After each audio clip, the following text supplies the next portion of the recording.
வணக்கம் நண்பர்களே. இன்று தமிழக அரசியலில் முக்கிய நிகழ்வு ஒன்று இடம்பெற்றுள்ளது. பிரபல நடிகர் மற்றும் டிவிகே தலைவர் விஜய் மக்கள் பிரச்சினைகள் குறித்து தனது திறந்த உரையை வழங்கினார். இவர் உரையில் இளைஞர்களுக்கான வேலைவாய்ப்பு, விவசாயிகளின் பாதுகாப்பு மற்றும் ஊழல் ஒழிப்பு போன்ற முக்கிய கோணங்களை முன்னிறுத்தினார். இந்த பிரச்சினைகள் அனைவருக்கும் உரிய கவனத்தை பெற வேண்டும் என்றார் நடிகர் விஜய். மேலும் கல்வி, உடல்நலன் மற்றும் சமூக நலத்துறையில் ஏற்படும் சிக்கல்கள் குறித்து விஜய் தீவிர கவனத்தை செலுத்த வேண்டும் என வலியுறுத்தினார். மக்கள் குறைகளை நேரடியாக கேட்டுக்கொள்ளும் விதமாக இவர் சமூக வலைதளங்களில் தொடர்பு கொண்டு கருத்துக்களை பகிர்ந்து கொள்ளுமாறு கேட்டார்.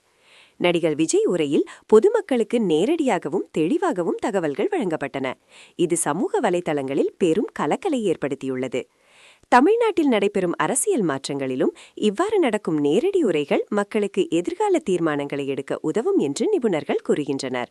நண்பர்களே, இந்த உரை பற்றிய மேலதிக விவரங்களை நம்முடன் இணைந்து தொடர்ந்தால் தமிழக அரசியலில் நடப்பவை பற்றி முழுமையான தகவலை பெறலாம். தொடர்ந்து நியூஸ் அப்டேட்களுக்கு நம்மோடு இணைந்திருங்கள்.